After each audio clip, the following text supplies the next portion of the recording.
Fala pessoal, tudo bem? Hoje a gente vai dar início ao quarto episódio aqui da série sobre câncer de bexiga e hoje a gente vai discutir um tópico que é a doença não músculo-invasiva. Então, no terceiro episódio da série, a gente discutiu um pouquinho os sintomas, né, os principais sintomas que eventualmente o paciente pode apresentar no câncer de bexiga e como é que a gente faz o diagnóstico que termina basicamente na cistoscopia e a ressecção transuretral de bexiga.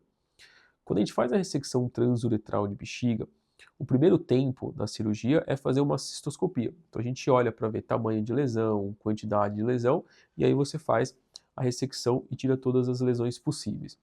Essas lesões elas vão ser mandadas para o patologista, que ele vai dar basicamente um desses tópicos, um dos tópicos do episódio de hoje, que é saber se essa lesão ela tem acometimento da camada muscular ou não, porque aí no próximo episódio a gente vai discutir sobre o tratamento da doença músculo-invasiva. Então, a primeira coisa que a gente quer saber no anátomo patológico é se teve acometimento da camada muscular ou não. Se não teve, ele é classificado como uma doença não músculo-invasiva, tópico desse quarto episódio. Outros dados que ele vai dar para a gente é qual é o grau de profundidade de acometimento, ou seja, se você tem uma lesão que é um pouquinho mais superficial, ou se essa lesão é um pouquinho mais profunda, mas não pega a camada muscular, se essa lesão é uma lesão de baixo grau, ou se é uma lesão de alto grau, ou se é um carcinoma in situ. Então, esses dados a gente tem que ter na biópsia, ou seja, se você tem uma lesão mais superficial, um pouquinho mais profunda, que é a lesão T1, e se eventualmente ela tem ou não a camada muscular representada, se ela é alto ou baixo grau, e se é uma lesão que é o carcinoma in situ. Junto com o dado que você vai ter de tamanho de lesão e quantidade de lesão, a gente vai subdividir as doenças não músculo-invasivas, que é baseado numa tabela da Sociedade Europeia, do EORTC, que vai classificar em baixo risco, risco intermediário e alto risco. Esses graus de risco, eles classificam a chance desse câncer voltar e progredir para uma doença músculo-invasiva, ou seja, aquelas doenças que são de alto risco têm uma maior probabilidade de, na evolução do acompanhamento do câncer de bexiga, ter e se transformar numa doença músculo-invasiva. Então a gente pega basicamente, a gente subdivide entre esses grupos de risco, baixo, intermediário e o alto risco. O baixo risco é aquela lesão menor que 3 centímetros, única, superficial e de baixo grau.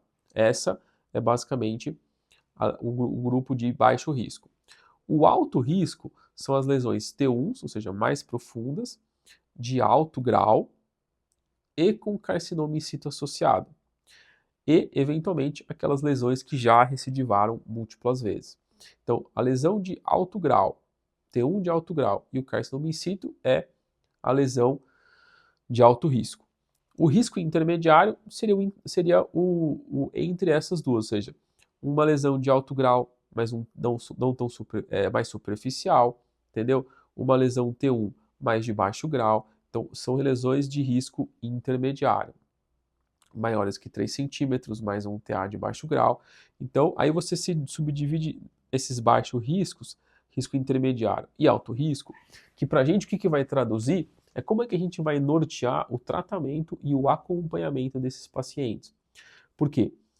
Aquelas lesões que são classificadas de baixo risco pelo IORTC, esses são pacientes que não precisam fazer nenhuma terapia intravesical.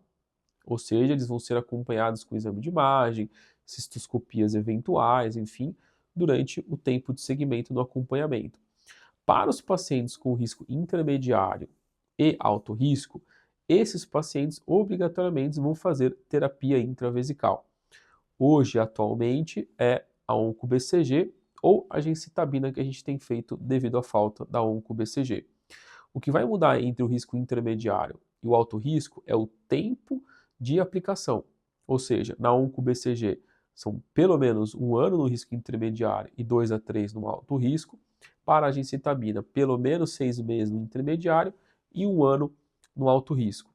E os exames de cistoscopias, eles vão ser feitos de maneira um pouco mais precoce, vamos dizer assim, ou seja, vão ser feitos muito mais exames de cistoscopias do que no baixo risco. Por quê? Esses pacientes que têm o risco intermediário e o alto risco, eles têm maior risco de recidiva e progressão para a doença não músculo invasiva, para a doença músculo invasiva.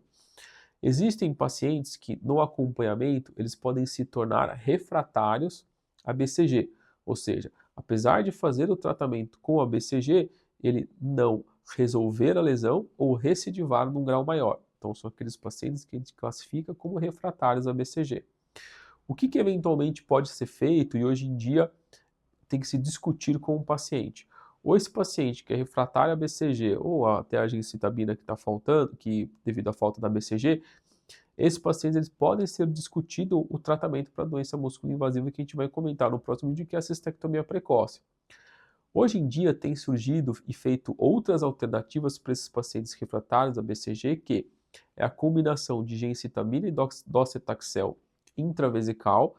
Tem discussões também sobre mecanismos implantáveis, né, que é o TAR 200, que é como se fosse um pretzel, né, que dispersa o quimioterápico intravesical. Tem aí quimioablação com algumas substâncias que é um gel de mitomicina que você aplica intravesical também para fazer uma destruição tecidual, que serve como alternativa ainda em estudos, principalmente o gel e o TAR 200, né, que são protocolos de estudo ainda para aplicação nos refratários a BCG. A combinação de gencitabina e docetaxel intravesical, ele é uma alternativa, sim, factível nos pacientes que são refratários a BCG. Então, em resumo, para esses pacientes ou para a doença não músculo invasiva, o que a gente precisa ter em mente? Primeiro, fazer a cistoscopia e classificar quantas lesões e o tamanho da lesão. Então, a gente vai ter um dado, que é o dado da cistoscopia. Depois, você vai ressecar e tirar todas essas lesões. Essas lesões vão ser enviadas para o patologista e ele vai te dar um dado. Se vai ser uma doença superficial, um TA, se é uma doença mais que pegou a lâmina própria, que é um T1, e se é uma lesão de baixo grau, alto grau, ou se aquela lesão que a gente tirou é um carcinoma in situ. A partir disso, dessas informações, a gente vai classificar em 3 grupos de risco: o baixo, o intermediário e o alto risco. No baixo, basicamente, ele vai continuar com acompanhamento e alguns exames de imagem. Basicamente, o intermediário e o alto risco vão precisar ser tratados com quimioterapia ou a onco-BCG de maneira adjuvante. O tempo de aplicação vai depender do grupo de risco, assim como como que a gente vai fazer o acompanhamento com as cistoscopias.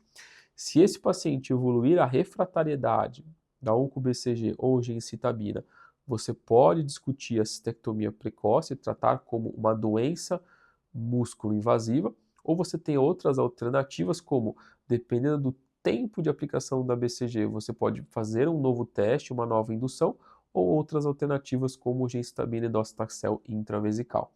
Se você ficou com alguma dúvida, pode enviar aqui nos comentários que a gente responde. Se você não se inscreveu no canal, aproveite, se inscreva, ative as notificações, porque a série sobre câncer de bexiga continua.